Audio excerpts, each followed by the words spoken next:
Top stories at this hour. Homeowners along the Vaal River try to salvage what's left of their homes. The damage is estimated at over 100 million rand. Anger in Schweizer-Reneke as a tavern owner is granted bail. He's alleged to have fired 2 shots that could have contributed to a stampede at his bar that killed 10 people. And in E-News Channel Sport, Graham Smith will miss Sunday's one-off T20 against India at the Moses Mabhida Stadium.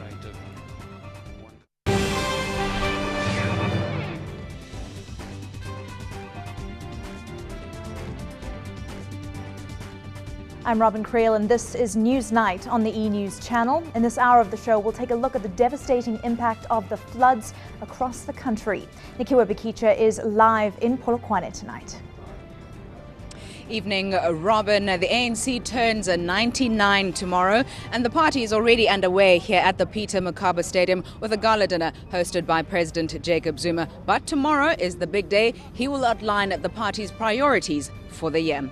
Francis, what's happening in business? Well, Nikiwa, a spike in food prices over the past year has alarmed world leaders who are vowing to meet to tackle the problem. More at about 10 to the hour. And Stacey in sports. Well, thanks, Francis. After a summer break, PSL matches have resumed. In fact, there are 2 on this evening, so we'll bring you all the updates in our full sports bulletin.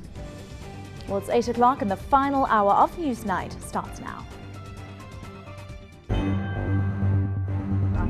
Pedro, I understand that tensions are quite palpable and that the divisions between Mokonyane's supporters and Mashatile's are very visible. Tensions are quite palpable. A Cape Town Metro traffic officer charged with killing a Western Province cricket official has been released on R1,000 bail. Ian St Clair is alleged to have shot cricket coach Luke Fairweather during an argument outside the Newlands cricket grounds on Wednesday. Just to go back to, I guess, the idea of coalitions, what's the latest from Gordon Brown's Labour? Well, his constitutional right is to invite... Lolly Jackson's killer is still on the run, but police say they're doing everything they can to find the man who phoned them to say that Jackson had been shot. Big match of the day is set to get underway any moment now. England versus the USA in this city's first World Cup match. Now, security is exceptionally tight here in Rustenburg this evening in what is normally a very sedate town.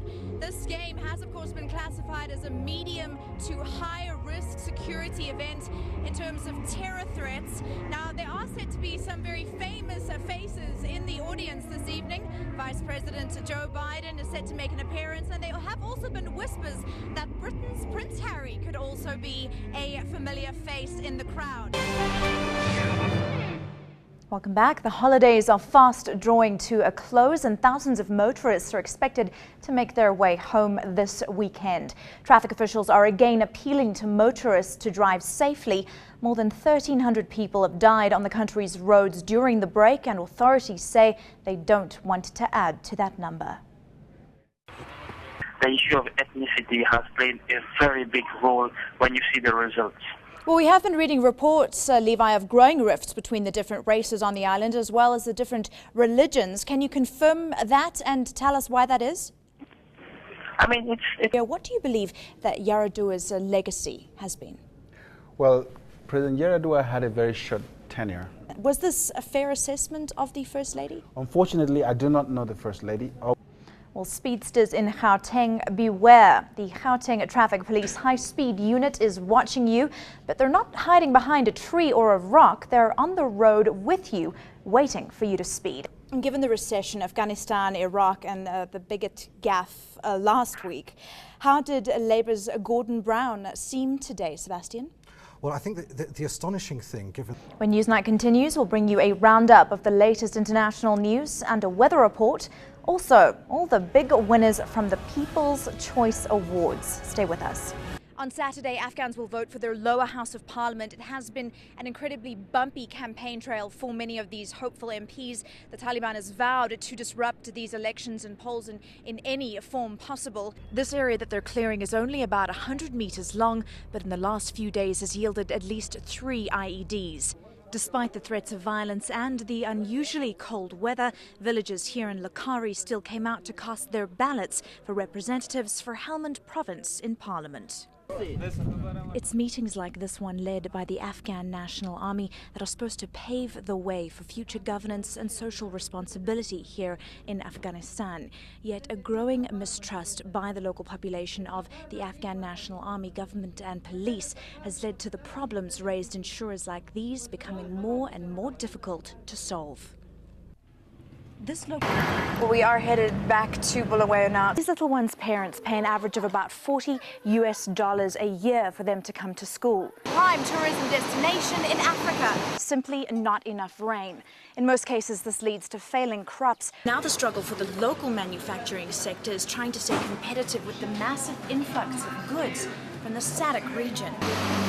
This boat is filled with visitors from Russia, Japan, the United Kingdom and France. Obviously, 9 flights of stairs is taking its toll on the 8th floor. You are watching live visuals with us here on the E-News channel as we wait for a number of VIPs who are exiting the cow train at this moment. The main voyage of the cow train, of course, it's going to be open to the public, the ordinary citizens, on Tuesday, 8th at 5:30 a.m. Cow train will run from 5:30 a.m. until 10 o'clock in the evenings, ferrying people from Sandton. So after this, ferrying people from Sandton to OR Tambo International. Of course, Gauteng Premier Nombulo Mokunyane is approaching us. We're going to go and try and chat to her, see if we can get our way through all of this media. Gauteng Premier, we're live on the E-News channel. How was your maiden voyage? Very, very exciting. Dreams come true. And indeed, we are a nation of miracles, a nation of Nelson Mandela. We're doing it for generations to come. We do appreciate your time. Thank you very much. Gauteng Premier Nombulo Mokunyane live for us here on the E-News channel. Let's see who else is around that we can grab a quick word with. Of course, a black tie event, a lot of very... Sarusha Govender, E-News reporter. Miss VIP herself, how was it? It was a fabulous ride. Smooth, wicked fast, 160 kilometers an hour. This train will indeed revolutionize public transport in the province, indeed. E-News reporter Karen Moorn's been working on this story today. She joins me now live in studio. Karen, tell us what's the latest with the investigation. Well, we know that the police... The Basic Education Department seems to have made a blunder with the number of schools recording a 0% pass rate. It's now saying that instead of 18, only 15 schools in the country share this dubious honour. Meanwhile, experts say most learners who didn't pass grade 12 are more than likely to drop out and not repeat their studies. The department says that it intends holding teachers and principals accountable, and they're encouraging pupils to rewrite their exams.